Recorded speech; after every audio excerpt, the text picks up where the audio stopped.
चल रही गुरबाणी शब्द की जो विचार है,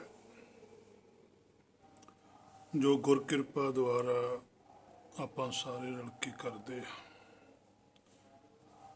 ਅੱਜ ਦਾ ਜੋ ਬਚਨ ਹੈ ਸਾਹਿਬ ਦਾ, ਜਿਸ ਦੀ ਵਿਚਾਰ ਆਪਾਂ ਗੁਰ ਕਿਰਪਾ ਦੁਆਰਾ ਕਰਾਂਗੇ। ਮੰਨੈ ਮਾਰਗ ਠਾਕ ਨਾ ਪਾਏ, ਕਿ ਜਿਹੜਾ ਵੀ ਜੀਵ ਆਤਮਾ ਗੁਰਮਤਿ ਦਾ ਧਾਰਨੀ ਹੈ, ਹੁਕਮ ਨੂੰ ਮੰਨਦਾ ਹੈ, ਉਸ ਪ੍ਰਤੀ ਪਾਤਸ਼ਾਹ ਸੂਝੀ ਬਖਸ਼ਦੇ ਹੈ ਕਿ ਉਸ ਦੇ ਅੱਗੇ ਕੋਈ ਵੀ ਅੜਿੱਕਾ ਨਹੀਂ ਹੁੰਦਾ। ਮੰਨੈ ਮਾਰਗ ਠਾਕ ਨਾ ਪਾਏ, ਜਿਵੇਂ ਪਿੱਛੇ ਵੀ ਇੱਕ ਵਚਨ ਆਇਆ ਸੀ, ਮੰਨੈ ਜਮ ਕੈ ਸਾਥ ਨਾ ਜਾਏ। ਹੁਣ ਇੱਥੇ ਪਾਤਸ਼ਾਹ ਨੇ ਆਖਿਆ ਕਿ ਮੰਨੈ ਮਾਰਗ ਠਾਕ ਨਾ ਪਾਏ। ਹਰ ਇੱਕ ਪੱਖ ਤੋਂ ਗੁਰਬਾਣੀ ਸੋਝੀ ਬਖਸ਼ਦੀ ਹੈ। ਸੁਰਤ ਨੇ ਵੀ ਕਿਸੇ ਮਾਰਗ ਦੇ ਉੱਪਰ ਚੱਲਣਾ, ਕਿਸੇ ਰਸਤੇ ਦੇ ਉੱਪਰ ਚੱਲਣਾ। ਜਿੰਨਾ ਚਿਰ ਆਤਮਾ ਸਰੀਰ ਦੇ ਅੰਦਰ ਹੈ, ਉਨਾ ਚਿਰ ਵੀ ਉਹਨੇ ਸਫ਼ਰ ਕਰਨਾ। ਜਦੋਂ ਇਸ ਪੰਜ ਭੌਤਿਕ ਸਰੀਰ ਨੂੰ ਤਿਆਗ ਦਿੰਦੀ ਹੈ, ਉਸ ਤੋਂ ਬਾਅਦ ਵੀ ਇਹਨੇ ਸਫ਼ਰ ਕਰਨਾ।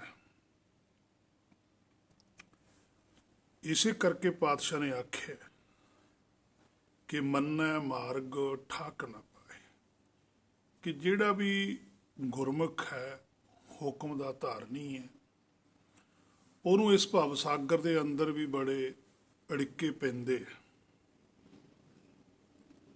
ਪਰ ਉਹ ਅੜਿੱਕੇ ਉਸ ਦਾ ਕੁਝ ਵੀ ਵਿਗਾੜ ਨਹੀਂ ਸਕਦੇ, ਉਹਨੂੰ ਉਸ ਰਸਤੇ ਤੋਂ ਭਟਕਾ ਨਹੀਂ ਸਕਦੇ।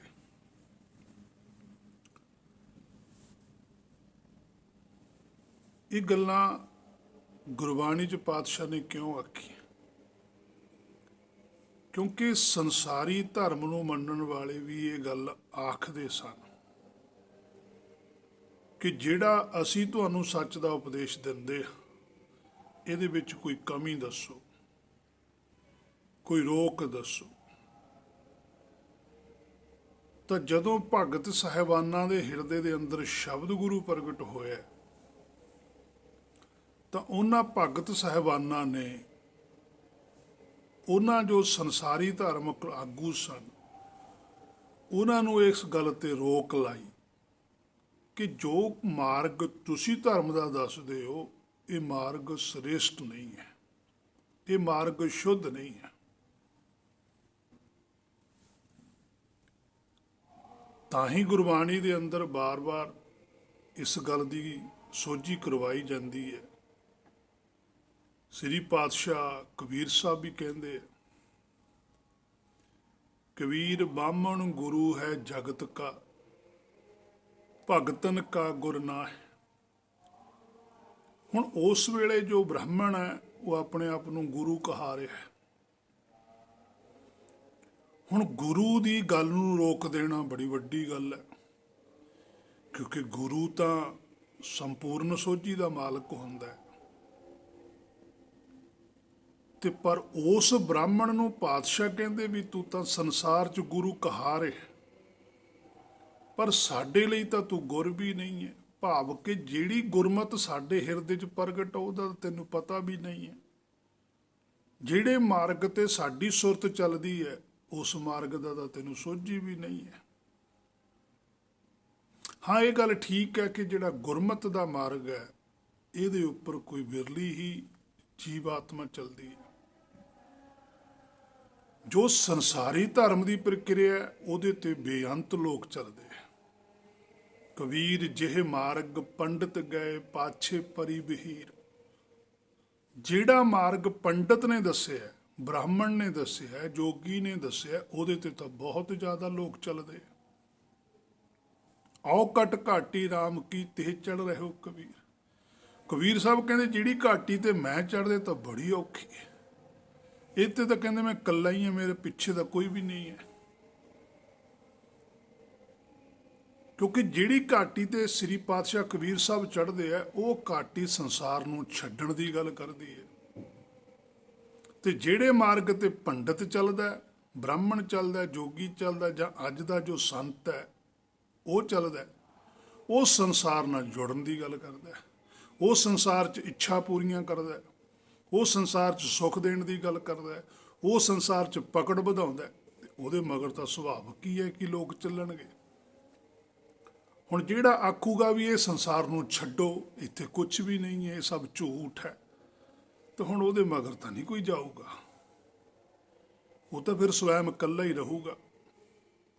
ਇਸੇ ਕਰਕੇ ਸ਼ਾਇਦ ਇਹੀ ਸਚਾਈ ਹੈ, ਸ਼ਾਇਦ ਨਹੀਂ, ਇਹ ਸਚਾਈ ਹੈ ਕਿ ਭਗਤ ਸਾਹਿਬਾਨਾਂ ਨੇ ਆਖਿਆ ਕਿ ਭਗਤਾਂ ਤੇ ਸੰਸਾਰੀਆਂ ਜੋੜ ਕਦੇ ਨਾ ਆਇਆ।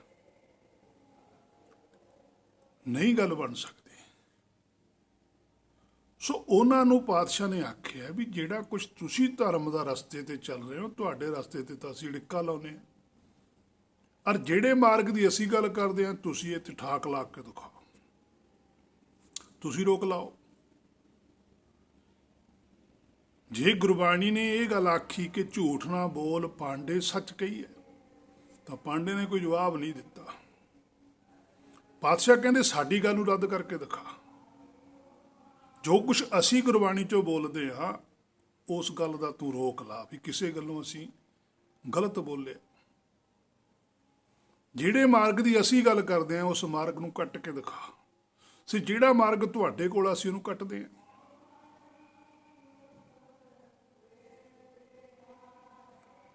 ਵੇਦ ਪੁਰਾਨ ਸਿਮਰਤੀ ਸੁਧ ਆਖਰ, ਕੀਨੇ ਰਾਮ ਨਾਮ ਇੱਕ ਅੱਖਰ। ਪੰਜਵੇਂ ਪਾਤਸ਼ਾਹ ਕਹਿੰਦੇ ਵੇਦ ਪੁਰਾਨ ਸਿਮਰਤੀ ਸੁਧ ਆਖਰ, ਕਹਿੰਦੇ ਉਹ ਤਾਂ ਅਸੀਂ ਸ਼ੁੱਧ ਕੀਤੇ। ਹੁਣ ਸ਼ੁੱਧ ਉਹ ਚੀਜ਼ ਕੀਤੀ ਜਾਂਦੀ ਜਿਹਦੇ ਵਿੱਚ ਕੋਈ ਖੋਟ ਹੋਵੇ।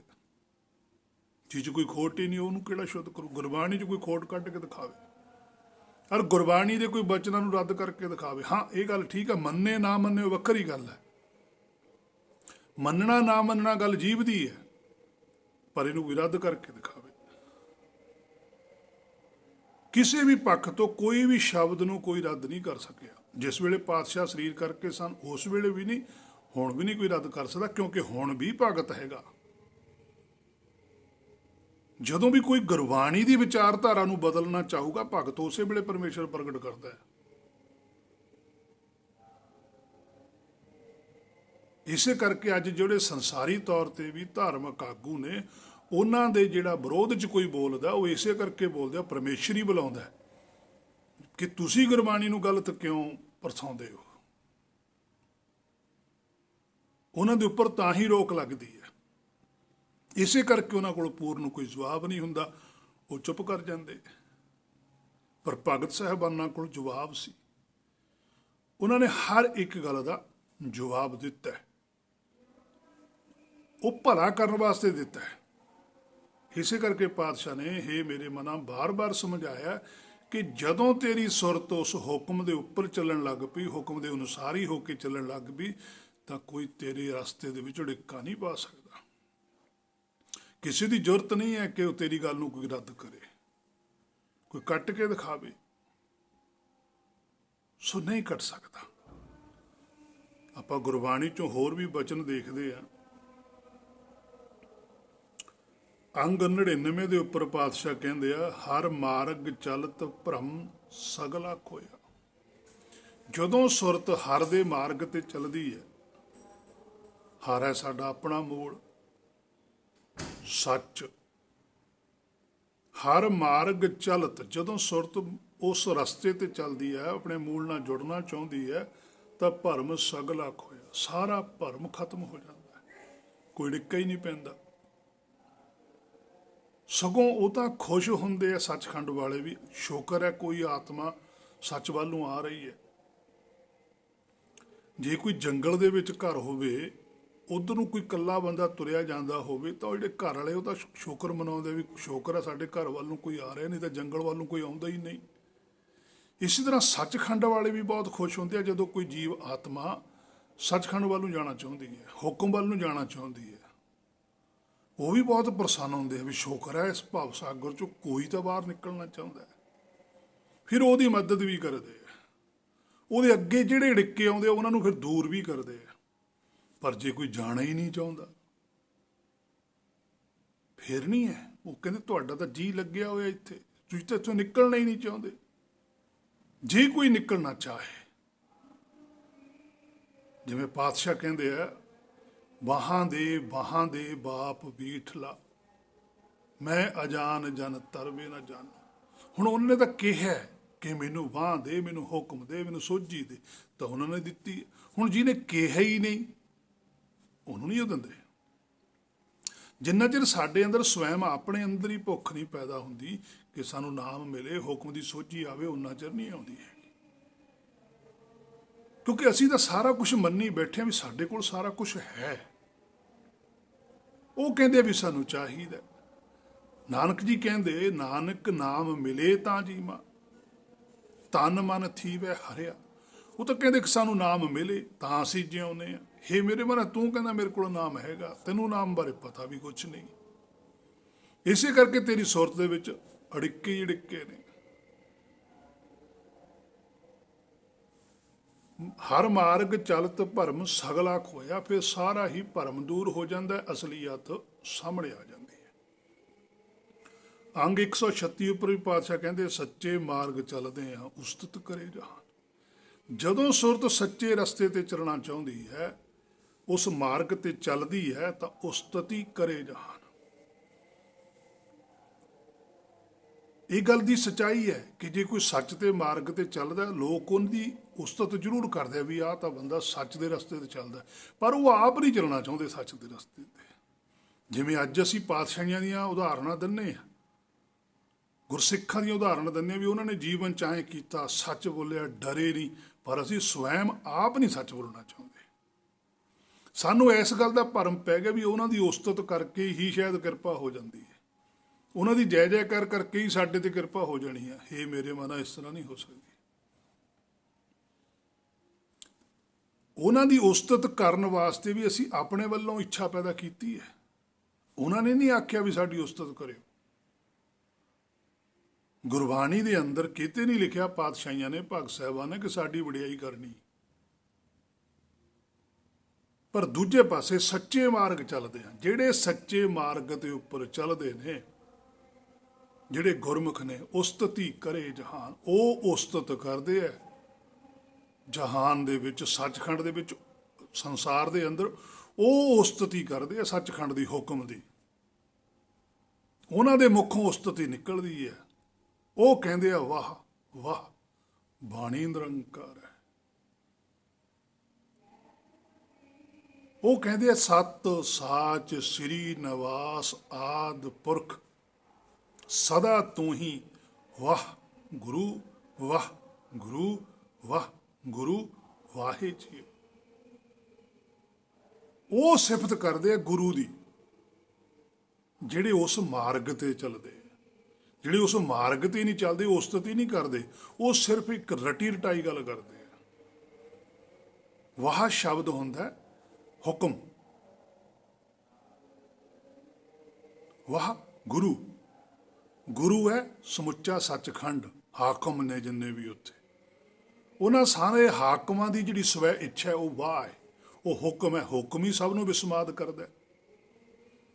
ਹੁਕਮ ਨਾਲ ਹੀ ਪ੍ਰਸੰਨਤਾ ਹੁੰਦੀ ਹੈ, ਹੁਕਮ ਨਾਲ ਹੀ ਭਵ ਸਾਗਰ ਚੋਂ ਪਾਰ ਨਿਕਲਿਆ ਜਾ ਸਕਦਾ। ਤਾਂ ਹੀ ਉੱਥੇ ਲਿਖਿਆ ਪਾਤਸ਼ਾਹ ਨੇ 3 ਵਾਰੀ, ਵਾਹ ਗੁਰੂ, ਵਾਹ ਗੁਰੂ, ਵਾਹ ਗੁਰੂ। ਗਾਹਾਂ ਲਿਖਿਆ ਵਾਹੇ ਜੀਓ।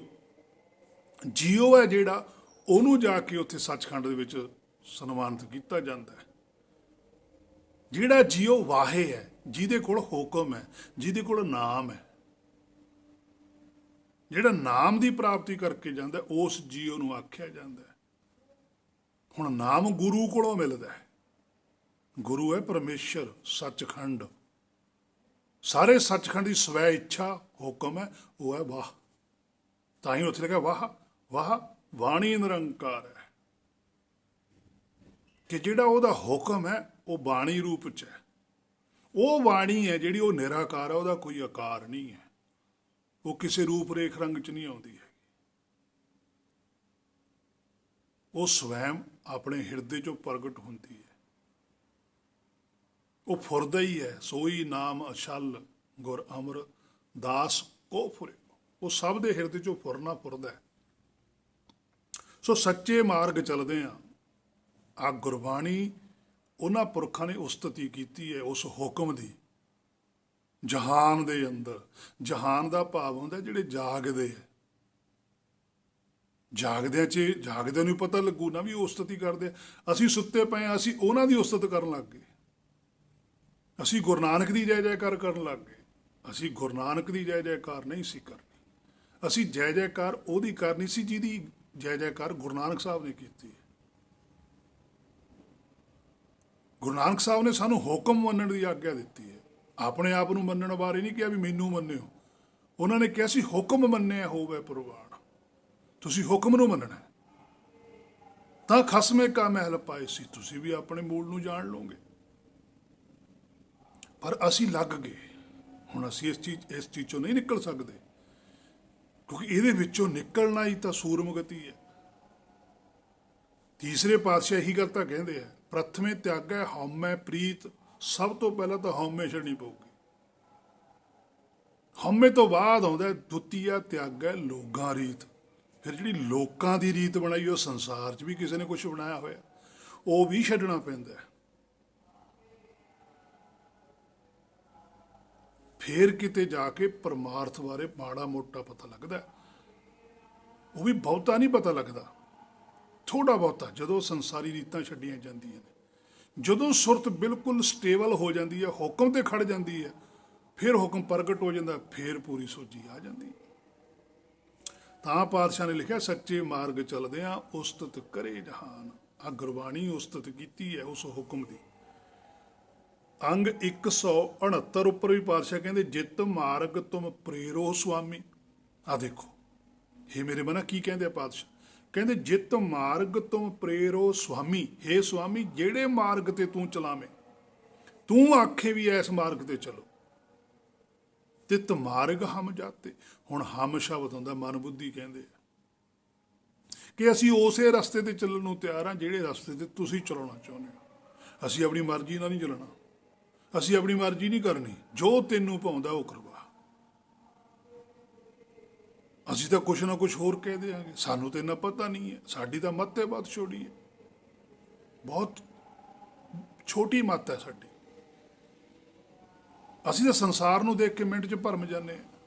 ਅਸੀਂ ਤਾਂ ਸੰਸਾਰ ਦੀਆਂ ਚਾਰ ਕੋਈ ਸਾਨੂੰ ਗੱਲਾਂ ਆ ਕੇ ਸੁਣਾ ਦੇਵੇ ਤਾਂ ਅਸੀਂ ਕਹਿ ਦਿੰਦੇ ਵੀ ਅੱਛਾ ਇਸ ਤਰ੍ਹਾਂ ਵੀ ਹੁੰਦਾ।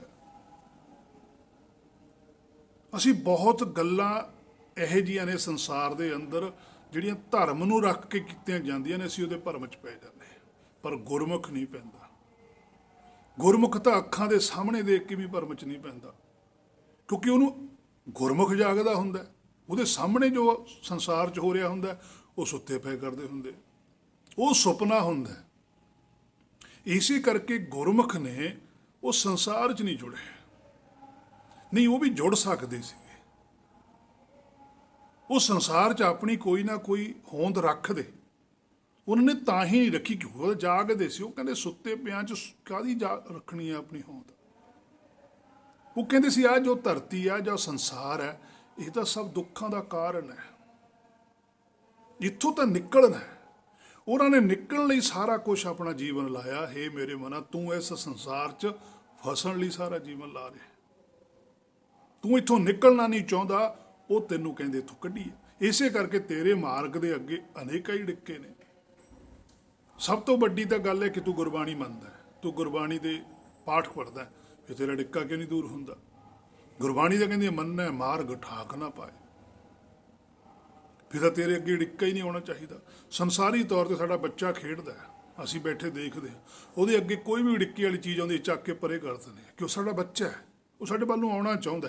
ਅਸੀਂ ਉਹਦਾ ਹਰ ਇੱਕ ਅੜਿੱਕਾ ਦੂਰ ਕਰਦੇ ਹਾਂ ਕਿ ਉਹ ਸੌਖਾ ਰਹੇ। ਇਸੇ ਤਰ੍ਹਾਂ ਹੀ ਸੱਚਖੰਡ ਹੈ ਜਿਹੜਾ ਉਸ ਆਤਮਾ ਦੇ ਅੜਿੱਕੇ ਦੂਰ ਕਰਦਾ, ਜਿਹੜੀ ਆਤਮਾ ਉਹਨਾਂ ਵੱਲ ਨੂੰ ਜਾਣਾ ਚਾਹੁੰਦੀ ਹੈ।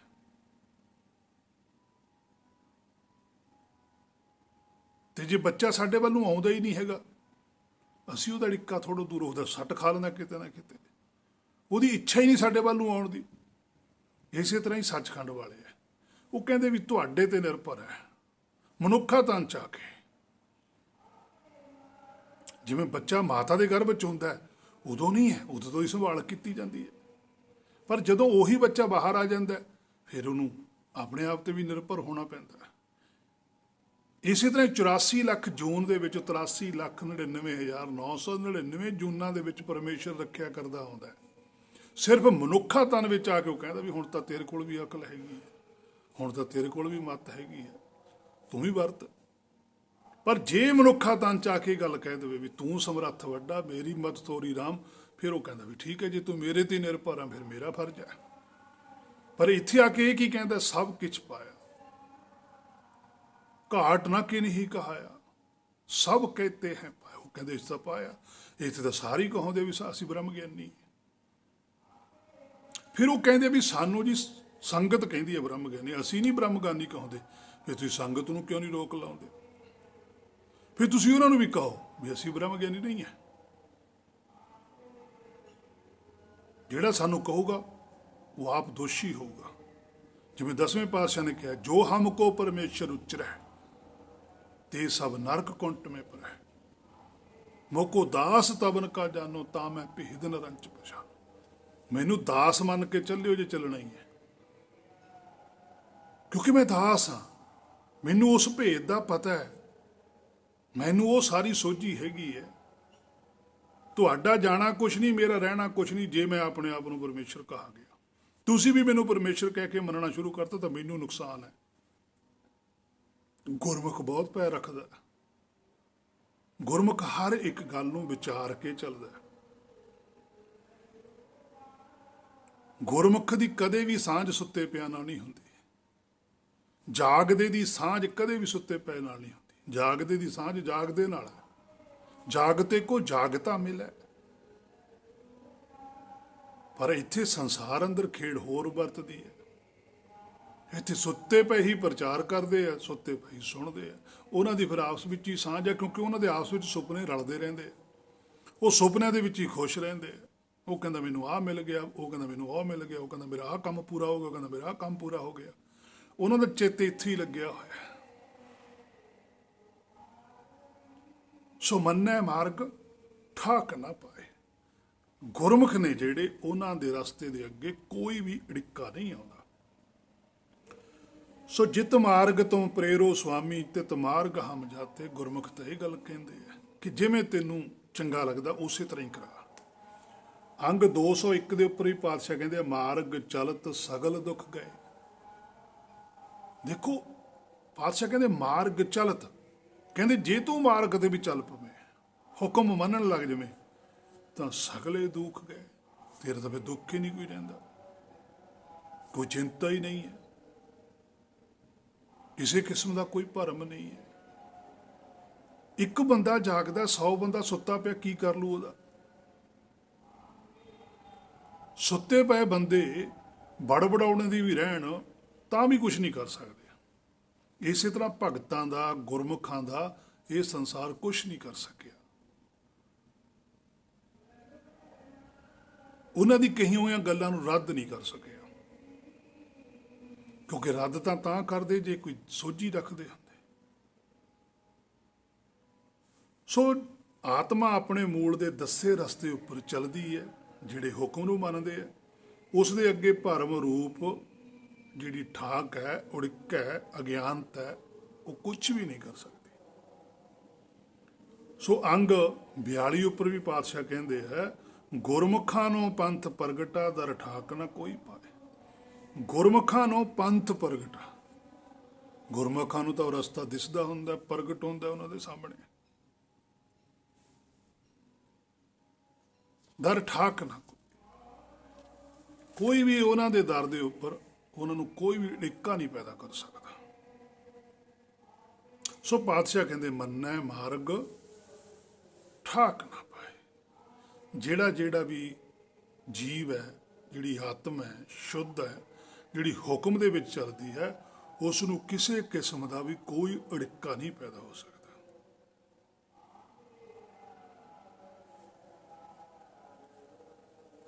ਇਹ ਸਭ ਤੋਂ ਵੱਡੀ ਗੱਲ ਹੈ। ਹੇ ਮੇਰੇ ਮਨਾ, ਇਸ ਗੱਲ ਨੂੰ ਬੜੀ ਬਰੀਕੀ ਨਾਲ ਵਿਚਾਰ ਕਿ ਜਿਹੜੇ ਗੁਰਮੁਖ ਨੇ ਅੱਜ ਵੀ ਇਸ ਭਾਵ ਸਾਗਰ ਦੇ ਅੰਦਰ ਉਹ ਜੋ ਕੁਝ ਵੀ ਆਪਣੇ ਮੂੰਹੋਂ ਬੋਲਦੇ ਨੇ ਉਹਨਾਂ ਦੀ ਗੱਲ ਨੂੰ ਕੋਈ ਰੱਦ ਨਹੀਂ ਕਰ ਸਕਦਾ। ਜੇ ਉਹ ਅੱਜ ਗੁਰਬਾਣੀ ਦੀ ਵਿਆਖਿਆ ਵੀ ਜਦੋਂ ਕਰਦੇ ਹੈ, ਉਹਨਾਂ ਦੀ ਗੁਰਬਾਣੀ ਦੀ ਵਿਆਖਿਆ ਨੂੰ ਵੀ ਕੋਈ ਰੱਦ ਨਹੀਂ ਕਰ ਸਕਦਾ। ਜੇ ਕੋਈ ਰੱਦ ਕਰਦਾ ਵੀ ਹੈ ਉਹਨੂੰ ਸਿੱਧਾ ਕਹਿੰਦੇ ਵੀ ਤੁਸੀਂ ਬੈਠੋ, ਤੁਸੀਂ ਦੱਸੋ ਕਿਹੜੇ ਆਧਾਰ ਤੇ ਰੱਦ ਕਰਦੇ ਹੋ ਗੁਰਬਾਣੀ, ਇਸ ਆਧਾਰ ਤੇ ਹੈ। ਫਿਰ ਉਹਨਾਂ ਕੋਲ ਕੋਈ ਗੱਲ ਨਹੀਂ ਆਉਂਦੀ, ਫਿਰ ਜਾਂ ਤਾਂ ਉਹ ਚੁੱਪ ਕਰ ਜਾਂਦੇ ਆ ਤੇ ਜਾਂ ਫਿਰ ਉਹ ਵਿਰੋਧ 'ਚ ਖੜ ਜਾਂਦੇ ਆ। ਵਿਰੋਧ 'ਚ ਵੀ ਤਾਂ ਖੜਦੇ ਆ ਕਿਉਂਕਿ ਜਿਹੜਾ ਸਰੀਰ ਹੈ ਉਹਨਾਂ ਨੂੰ ਇਹ ਦਿਸਦਾ ਹੁੰਦਾ ਵੀ ਸ਼ਾਇਦ ਇਹਦੇ ਸਰੀਰ ਕਰਕੇ ਹੀ ਸਾਰਾ ਕੁਝ, ਇਹਨੂੰ ਹੀ ਨੁਕਸਾਨ ਪਹੁੰਚਾਓ। ਇਸੇ ਕਰਕੇ ਪਿੱਛੇ ਜਿਹੜਾ ਸਮਾਂ ਲੰਘਿਆ ਗੁਰਮੁਖਾਂ ਦੇ ਸਰੀਰਾਂ ਨੂੰ ਤਾਂ ਹੀ ਤਸੀਹੇ ਦਿੱਤੇ ਗਏ, ਤਾਂ ਹੀ ਤਕਲੀਫਾਂ ਦਿੱਤੀਆਂ ਗਈਆਂ ਵੀ ਕੋਈ ਸੱਚ ਨਾ ਬੋਲੇ। ਪਰ ਉਹਨਾਂ ਨੂੰ ਇਹ ਨਹੀਂ ਸੀ ਪਤਾ ਵੀ ਗੁਰਮੁਖਾਂ ਦਾ ਸਰੀਰ ਨਾਲ ਸੰਬੰਧ ਨਹੀਂ ਹੁੰਦਾ, ਗੁਰਮੁਖਾਂ ਦਾ ਸੱਚ ਨਾਲ ਸੰਬੰਧ ਹੁੰਦਾ, ਜੋਤ ਨਾਲ ਸੰਬੰਧ ਹੁੰਦਾ। ਤੇ ਜੋਤ ਤਾਂ ਸਦਾ ਹੀ ਅਮਰ ਹੈ ਤੇ ਸੱਚ ਤਾਂ ਅੱਜ ਵੀ ਗੂੰਜਦਾ ਹੈ, ਗੁਰਬਾਣੀ ਅੱਜ ਵੀ ਹੈ। ਹਾਂ, ਇਹ ਠੀਕ ਹੈ ਕਿ ਅੱਜ ਜੋ ਸਾਡੇ ਵਿਧਾਨ ਚੱਲਦਾ ਹੈ ਗੁਰਬਾਣੀ ਪ੍ਰਤੀ, ਜੋ ਵੀ ਗੁਰਬਾਣੀ ਨੂੰ ਅਨੁਯਾਈ ਨੇ, ਗੁਰਬਾਣੀ ਤੇ ਮੰਨਦੇ ਨੇ ਗੁਰਬਾਣੀ ਨੂੰ, ਵੈਸੇ ਉਹ ਗੁਰਬਾਣੀ ਨੂੰ ਨਹੀਂ ਮੰਨਦੇ, ਉਹ ਗ੍ਰੰਥ ਨੂੰ ਮੰਨਦੇ, ਜਦ ਕਿ ਅਸੀਂ ਗੁਰਬਾਣੀ ਨੂੰ ਮੰਨਣਾ ਸੀ। ਗ੍ਰੰਥ ਦੇ ਵਿੱਚ ਗੁਰਬਾਣੀ ਹੈ, ਅਸੀਂ ਗੁਰਬਾਣੀ ਨੂੰ ਮੰਨਣਾ ਤੇ ਗੁਰਬਾਣੀ ਨੂੰ ਮੰਨ ਕੇ ਆਪਣੇ ਉੱਪਰ ਲਾਗੂ ਕਰਨਾ। ਗੁਰਬਾਣੀ ਦੀ ਵਿਚਾਰ ਅਨੁਸਾਰ ਅਸੀਂ ਆਪਣਾ ਜੀਵਨ ਲੈ ਕੇ ਜਾਣਾ, ਆਪਣੀ ਸੁਰਤ ਨੂੰ ਲੈ ਕੇ ਜਾਣਾ, ਫਿਰ ਸਾਨੂੰ ਵੀ ਕੋਈ ਡਿੱਕਾ ਨਹੀਂ ਆ ਸਕਦਾ। ਪਰ ਜਦੋਂ ਅਸੀਂ ਗੁਰਬਾਣੀ ਤੋਂ ਹਟ ਕੇ ਕੋਈ ਗੱਲ ਕਰਦੇ ਹਾਂ, ਉੱਥੇ ਸਾਡੇ 'ਚ ਕਮੀ ਰਹਿ ਜਾਂਦੀ ਹੈ। ਉਹ ਉਸ ਕਮੀ ਨੂੰ ਫੜ ਕੇ ਫਿਰ ਗੱਲ ਕਹਿੰਦੇ ਆ ਵੀ ਆਹ ਦੱਸੋ ਜੀ। ਜਿਵੇਂ ਸਾਡੇ ਕੋਲ ਸਾਰੀ ਗੱਲ ਇਤਿਹਾਸ ਦੀ ਹੁੰਦੀ ਹੈ, ਇਤਿਹਾਸ ਦੇ ਉੱਪਰ ਅੱਜ ਲੋਕ ਸਵਾਲ ਠਾਲਦੇ ਆ ਤੇ ਉਹਨਾਂ ਸਵਾਲਾਂ ਦਾ ਸਾਡੇ ਕੋਲ ਕੋਈ ਜਵਾਬ ਨਹੀਂ ਹੈ। ਫਿਰ ਜਾਂ ਤਾਂ ਅਸੀਂ ਹਾਲੇ ਨੂੰ ਕਹਿੰਦੇ ਵੀ ਇਹ ਨਿੰਦਕ ਨੇ, ਜਾਂ ਅਸੀਂ ਕਹਿੰਦੇ ਵੀ ਇਹ ਤਰਕ ਵਾਲੇ ਨੇ ਜੀ, ਇਹ ਨਾਸਤਕ ਨੇ, ਇਹਨਾਂ ਦੀ ਸੰਗਤ ਨਾ ਕਰੋ, ਇਹਨਾਂ ਦੇ ਕੋਲ ਨਾ ਜਾਓ। ਇੰਨਾ ਕੁਝ ਕਰਕੇ ਅਸੀਂ ਉਹਨੂੰ ਡਰਾ ਦਿੰਦੇ ਹਾਂ। ਪਰ ਪਾਤਸ਼ਾਹ ਕਹਿੰਦੇ ਆ ਜਬ ਲਗ ਦੁਨੀਆ ਰਹੀ ਹੈ ਨਾਨਕ, ਕਿਛ ਸੁਣੀਏ ਕਿਛ ਕਹੀਏ। ਕਹਿੰਦੇ ਉਹਨਾਂ ਦੀ ਗੱਲ ਸੁਣੋ, ਤੁਸੀਂ ਉਹਨਾਂ ਦੀ ਗੱਲ ਸੁਣੋ, ਸੁਣ ਕੇ ਉਹਨਾਂ ਦੇ ਨਾਲ ਬੈਠ ਕੇ ਵਿਚਾਰ ਕਰੋ ਵੀ ਜਿਹੜਾ ਤੁਸੀਂ ਇਹ ਗੱਲ ਕਹਿੰਦੇ ਹੋ ਇਹ ਭਾਈ ਗੱਲ ਇਸ ਤਰ੍ਹਾਂ ਨਹੀਂ ਹੈ। ਜੇ ਤੁਸੀਂ ਮੰਨਦੇ ਹੋ ਵੀ ਇਹ ਗੱਲ ਇਸ ਤਰ੍ਹਾਂ ਹੈ ਤਾਂ ਫਿਰ ਇਹਦਾ ਰਿਜ਼ਲਟ ਦਿਖਾਓ। ਨਹੀਂ, ਤੁਹਾਨੂੰ ਅਸੀਂ ਦੱਸਦੇ ਹਾਂ ਵੀ ਜਿਹੜੀ ਗੱਲ ਅਸੀਂ ਮੰਨਦੇ ਹਾਂ ਉਹਦਾ ਰਿਜ਼ਲਟ ਅਸੀਂ ਤੁਹਾਨੂੰ ਦਿਖਾਉਂਦੇ ਹਾਂ। ਪਾਤਸ਼ਾਹੀਆਂ ਨੇ ਰਿਜ਼ਲਟ ਦਿਖਾਇਆ, ਗੁਰਬਾਣੀ ਅੱਜ ਰਿਜ਼ਲਟ ਦਿਖਾਉਂਦੀ ਹੈ। ਜਿਹੜਾ ਗੁਰਬਾਣੀ ਨੂੰ ਮੰਨਦਾ, ਜਿਹੜਾ ਗੁਰਬਾਣੀ ਤੇ ਭਰੋਸਾ ਕਰਦਾ, ਉਹ ਗੁਰਮੁਖ ਦੇ ਅੰਦਰ ਰਿਜ਼ਲਟ ਵੀ ਹੁੰਦਾ ਹੈ। ਉਹ ਨਹੀਂ ਕਿਸੇ ਨੂੰ ਕਹਿੰਦਾ ਵੀ ਤੂੰ ਸਵਾਲ ਨਾ ਕਰ, ਤਰਕ ਨਾ ਕਰ, ਉਹ ਤਾਂ ਕਹਿੰਦਾ ਜੀ ਸਦ ਕੇ ਕਰ, ਰੱਜ ਰੱਜ ਕੇ ਮੇਰੇ ਤੇ ਤਰਕ ਕਰ, ਰੱਜ ਰੱਜ ਕੇ ਮੇਰੇ ਤੇ ਸਵਾਲ ਕਰ, ਫੇਰ ਹੀ ਮੈਨੂੰ ਪਤਾ ਲੱਗੂ। ਜੇ ਇੱਕ ਭਲਵਾਨ ਹੈ ਖੁਰਾਕ ਖਾ ਕੇ ਪਹਿਲਵਾਨ ਬਣ ਗਿਆ, ਉਹ ਲੋਕਾਂ ਨੂੰ, ਦੂਜਿਆਂ ਨੂੰ ਇਹ ਥੋੜ੍ਹਾ ਕਹਿੰਦਾ ਵੀ ਮੈਂ ਘੁਲਣਾ ਨਹੀਂ ਹੈਗਾ, ਵੀ ਮੈਂ ਤਾਂ ਬਸ ਠੀਕ ਹੈ।